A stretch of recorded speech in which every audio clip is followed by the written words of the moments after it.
Hey guys, so today I'm going to be talking about food and nutrition and what I eat and that sort of thing. The reason why I'm going to be talking about this today is if you've been subscribed to me for a while, let's go back to the beginning of the year.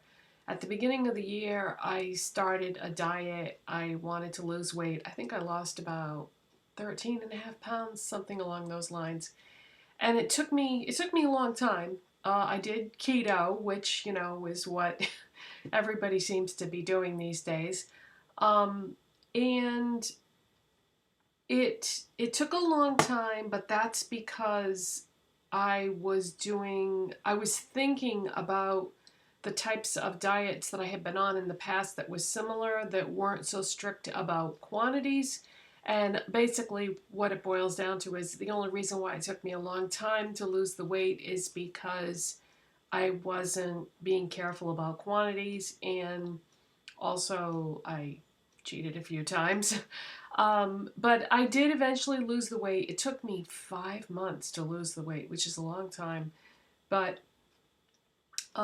so I've been off the diet since May, and I haven't gained any of the weight back, and I've been pretty much just eating whatever I want to. But what I've noticed is that there are certain things that I've been eating, and I want to stop this, nip this in the bud before it gets out of control, because the last thing in the world I want to do is gain back the weight that I lost, because it was, because it did take so long and it did take so much effort.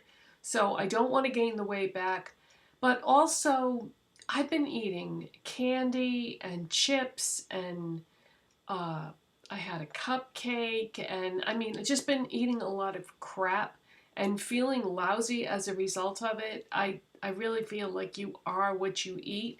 It's weird because a lot of people talk about on keto, the keto flu, and that it makes them feel lousy. I found it to be exactly the opposite.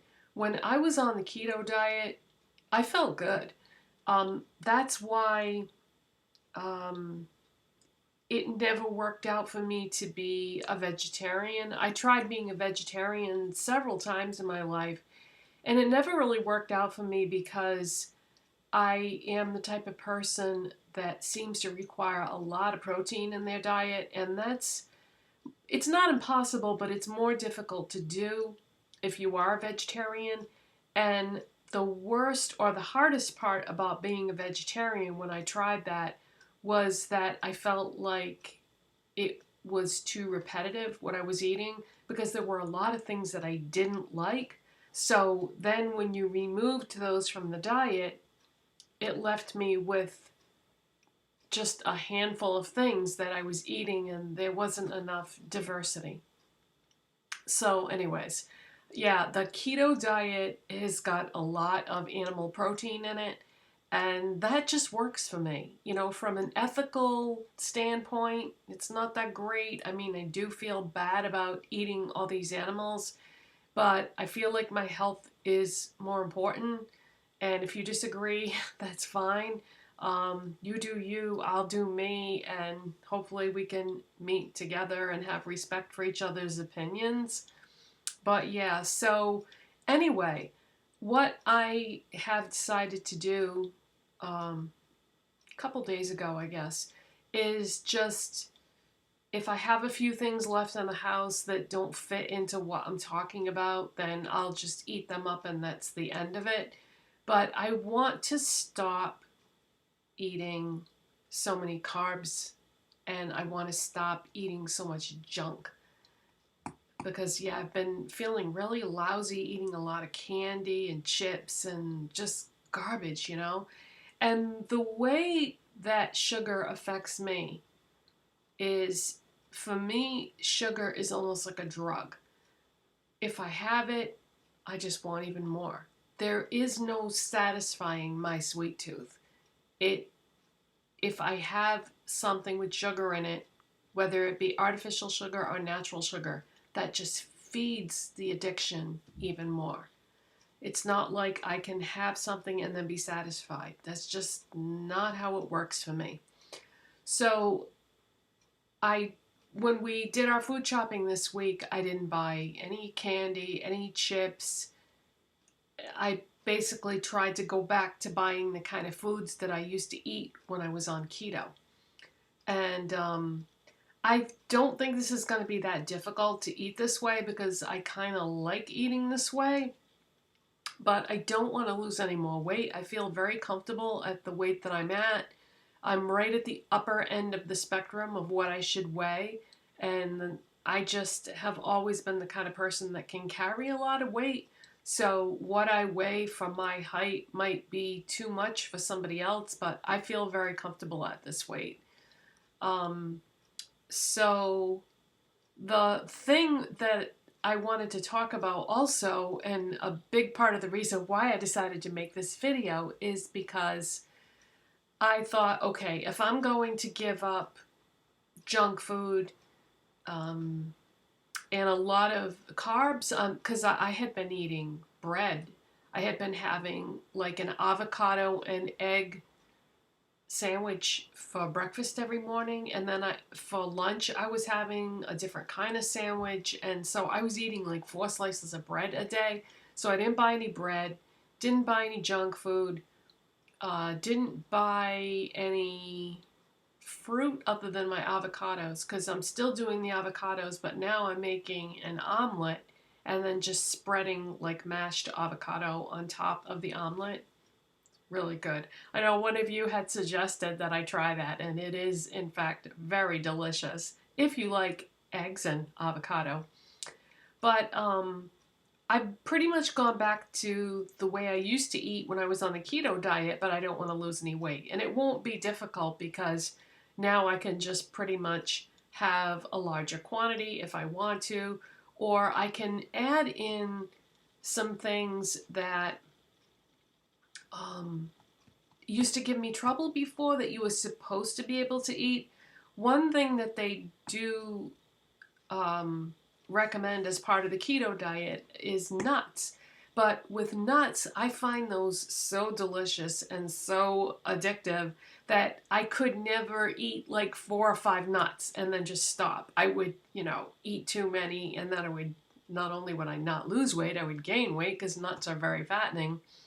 But so now I'm going to allow myself to have a few nuts. And if I eat too many, then, maybe I'll gain weight one day and then lose it the next, depending on what I'm eating. But what I was going to talk to you guys about, sidetracked, focus, is I thought, okay, if I'm not going to be eating junk food, carbs like bread and fruit, except for my avocados and all these other things, I'm, pretty much radically changing my diet from what it has been since I went off the diet and lost the weight. I thought, what can I do that will help me stay with this way of eating? Because I feel terrific when I eat like a keto diet. That will give me incentive to stick with this, not get bored, make it tastier and more interesting, and give me more diversity. I went out this weekend and I bought an air fryer. Now, if you're not familiar with air fryers, it's a fairly new kitchen gadget, small appliance that has become popular in the last couple of years. And it's not like a deep fat fryer. It's sort of a new-ish, I want to say it's a newish technology, but it's actually not. The technology was invented a long time ago. It's just taken this long for it to work its way into people's kitchens. But it's a machine that has a drawer in it usually. They also have air fryer / toaster ovens, but that's sort of a different thing. But just the regular old air fryer, it has a drawer in the front, and then it has like sort of like a bucket thing inside the drawer. And then depending on the design of the model, the one that I bought has another piece that goes inside the bucket and then it's about maybe an inch. It leaves a gap of about an inch at the bottom, or maybe like half an inch, 3/4 of an inch, something like that. And then up above, inside the machine, it has a fan and a heating element. And what it does is it heats your food or cooks your food with forced hot air that is moving. And what it does is it simulates frying without a lot of oil. Most people that use these machines, they use like a couple of teaspoons at most of added oil. On some models, you don't have to use any if you don't want to, but if you want that flavor, it probably will work a lot better if you put a teaspoon or two of oil, just drizzle it on the food and then cook it. So I haven't used mine yet because I just got it yesterday. I went around to a bunch of stores and looked at a bunch of different brands and models and styles and designs, and I didn't want to spend a ton of money because you can pay like $200 for one of these machines. Actually, you can pay even more than that, but I didn't really want to spend a lot of money. So I don't know how long the one that I bought is going to last because I pretty much just got an inexpensive one. But what surprised me was they come in all different sizes depending on what you need it for. And my husband at the moment is not really that interested in the machine and using it. So I thought, okay, if it's just going to be me that's using it, then I don't need a big one. So I just bought it's not the smallest size, but it's not the biggest size either. It's sort of in between. And the brand that I bought is not as well known as a lot of the other brands, so it isn't like one of the top sellers. But anyways, to make a long story short, in the instruction manual, I read the whole instruction manual, and it says to place the unit on a heat-resistant surface. Well, my counter the counter that I decided to use it on is like the island in the middle of my kitchen. I have a massive island that has like shelves on the side and this big long counter. It's the biggest island I've ever seen in anybody's house, but that's the only place that I could really fit it because it's a pretty big machine, even though I didn't get the biggest one. And it said to place it on a heat-resistant surface. Well, I don't think that the material that counter is made out of is heat-resistant. And, you know, safety first. I didn't want to take any chances. So later on today, if it ever stops raining, I'm going to go out and get something to put under the machine just so that I'll feel better about using it because I don't want to take any chances. And I don't know if my countertop is heat resistant or not. I would think that it would be, but I don't know. So not going to take any chances. I'm going to go out and get something to make that surface heat resistant and just put that underneath the machine. So I haven't used it yet, so I can't give you any feedback on it.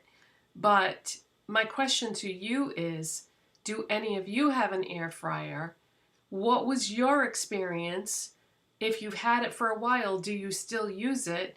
And how happy are you with it? Because from what I understand, this is going to simulate the texture and taste of fried foods. Now, I'm not supposed to eat fried foods because I had my gallbladder removed years ago, and the doctor, the surgeon, was pretty clear that when you don't have a gallbladder, you no longer have the capability to process fat the way you used to, so they encourage you to try to, get fat out of your diet. So, yeah, I haven't always been successful with that, and I know it's really bad for me to eat fried foods because of that, so I thought this would be a way to eat foods that taste more like fried foods but aren't. Apparently this reduces the fat in the food by cooking this way.